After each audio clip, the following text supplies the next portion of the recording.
Hey guys, it's Vince from Timco, and I'm here today to talk to you about some of our more common and more recently used products that we've been using on our cabinetry and our millwork.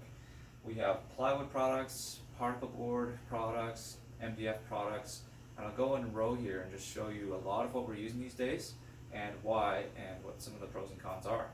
So I'll start with our most common product. This is pre-finished birch plywood, and this is our preferred product for all of our cabinet construction. So the box, aka carcass, aka case that we build our cabinets with. This is typically in a 3/4, and it's a really beautiful product. It just has that nice clear wood tone that everybody seems to love. And then in this particular example, the customer had requested that we actually just take the birch and finish the edge. So we just sanded this and waxed it, and then they use this for their doors, drawer fronts, and all their finished pieces. So that was an interesting product, and I won't be too surprised if it comes back again because it looks somewhat like maple and it's very affordable as compared to a custom veneered option.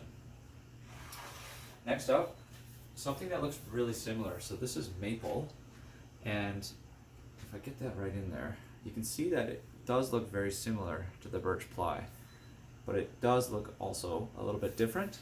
And so this is an actually MDF core product with just maple edge tape around it that I really like the look of, and I would like to show a bigger piece of it, but this is all I can do for the video. And this is for a project just that we're completing locally right now, and the customer just loves that finish. It's a 20-degree sheen, clear on maple, and it looks fantastic. Another option here is melamine. So this is actually melamine plywood, as you can see, and you can get melamine particle board core, which is about 25 or 30% cheaper. But I just find for that extra dollar, you can get a much more durable, much stronger product. You can screw in and out of it, and it will still stand the test of time, unlike particle core. So I'm a big fan of this product, not so big a fan of particle core. So it's common to see that folks will use melamine as a cost-saving option for the inside of their cabinet boxes, but it isn't all that much cheaper actually than the pre-finished birch plywood that I showed you just before this. So it's not really that much different, but it is significantly more durable. Melamine is very scratch resistant, so you can run your finger over here and not see any visible differences on that. Unlike paint, this is a painted slab of MDF, and it's a water-based paint, and it's really beautiful, but it is not durable. And that's the interesting thing, is that the products we generally associate a premium with are very not durable. I don't know what the opposite of durable is, but that would be this. And the unfortunate part is that it's such a beautiful product, and so you have to keep in mind when you're choosing your products, what is it that you care about? Is it the beauty or is it the durability? What's your life like, right? And so that's a question that needs to be asked when it comes to doing these products. There's also so much time that goes into getting this finished.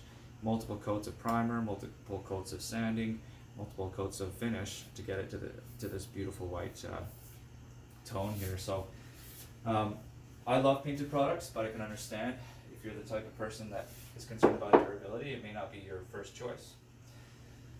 Next up, this is marine grade plywood. Very interesting how this has become a bit of a trend these days, but we just put a conversion varnish finish on this, and it's kind of gone this quite red color, and you can see all these cathedrals from the fir, and same idea. They wanted to finish the edge with that same product and just have that as their fronts, so that was really interesting. We also had this, which is the same product, but washed with a whitewash dye, and quite a different look there. Kind of has these orangey hues. They wanted the edges finished as well, but for some reason it's getting to be a bit of a trend. You can thank the designers for taking what isn't really a cabinet grade material and making it the preferred choice for the fronts of a cabinet. next up, this is the only particle core product I have on my display here because it isn't that common that we use them, but this is a Tefisa product. So again, this is a very durable laminate, but it's got quite a beautiful color. And I hope that my camera picks it up, but it's extremely smooth. It just feels great. I've actually tried to scratch it, can't really scratch it. And you can get this laid up and use that for your cabinet carcasses and your fronts and just edge tape it. And yeah, it looks like a really beautiful product as well. It does require, I should say, that you have a really sophisticated machine shop to actually get that edge banding to look really invisible, and that can be challenging for a smaller custom shop like mine. But still, we do use these products from time to time, and they look really good. I'm going to talk more about our wood veneers now, and I'm into the this product. This is the Floran by Losan. So one of our suppliers sends us this beautiful ash, and this side has our finish on it already, but this side here, you can see it's more of a dull because it hasn't got a finish coat on it. But it's a slightly textured ash that they have dyed before sending to us. It's just an MDF veneer product, but when you put that finish on there, you can see it just looks absolutely amazing. So we like it because it does come with that stain imbued in it already, and that saves us a lot of time in our shop. And so we're a fan of this product, MDF based veneer ash, and you know, the wood green almost doesn't really matter when you've got a black base that's just right into it there. So really like that one. Next is one of my personal favorites. This is walnut. So a walnut MDF, you can see the MDF, it hasn't been edged or anything, but we used this one earlier this year on a local client's home, and you can just see all that wood texture in there. I think that this one had, yes, just a light brown stain on it. So walnut is quite a dark color, and when you put the clear on it, it really lightens up the color. So in this case, we had a light brown stain, and I could probably pull another sample without the stain. You can see that it ends up being a similar color, but sometimes darker. And yeah, beautiful wood. I love that. Next up, this is called Corcus, and so it's like a custom laid up product from Europe, and it's got this deeply brushed feel. So the veneer is quite thick, thicker than typical, and as I run my hand over it, you can really feel all the wood grain in there. Even with our finish coats on it, we've got a coat of stain and 2 coats of clear on here, and it you can feel it all the way through. What's nice about this product is, contrary to other oak veneers that I'm going to be showing you soon here, you can get flitches that are quite different. So they're they might have rift for one flitch and then a bit more of a quarter cut, and so you get this nice variety across the sheet. Obviously, I'm only showing you a small piece, but that's quite a nice product as well. And then I have a couple other oak pieces here. So these two came from the same, let me get oriented here. These two came from the same sheet, and so you can see these are just different clear coats on them. So this one here has that more warm brown look to it, and this one here has almost looks like it has nothing on it. And that's a very common thing I'm seeing too, is that people are wanting to see the oak just as it is.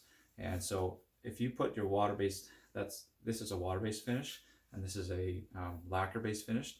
The two look quite different, and it's hard to get the sheen right in the camera here, so I'm giving it my best shot.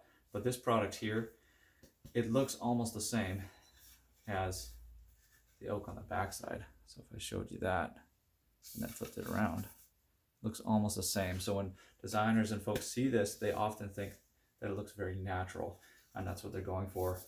And I personally am really partial to this as well, and because water-based is the way that things are going, technology-wise, I'm sure that this will be a very common product going forward.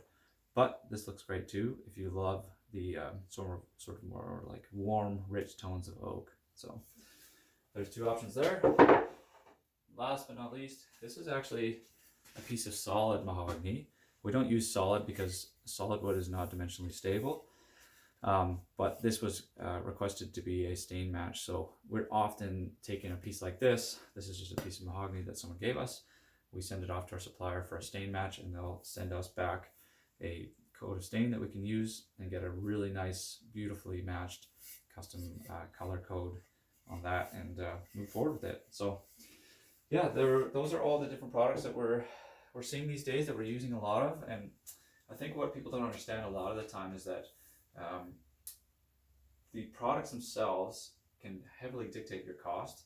So for example, my cheapest product on here is about $80 per sheet. That's a 4x8 sheet. And I have products on here that are $400 per sheet. And so that huge variety there is all dictated in the preferences of the customer. And so when we're asked, what's a ballpark? Well, it's very difficult to give a ballpark if we have this huge range of choices and costs that come into making custom work. So we try to orient around our market approach in such a way that we can identify roughly clients' budgets and their preferences and give you the best bang for your buck. But of course it is custom work, and we can only do so much, right? But that's a slew of our choices, and hopefully we'll see you in here making choices amongst these soon.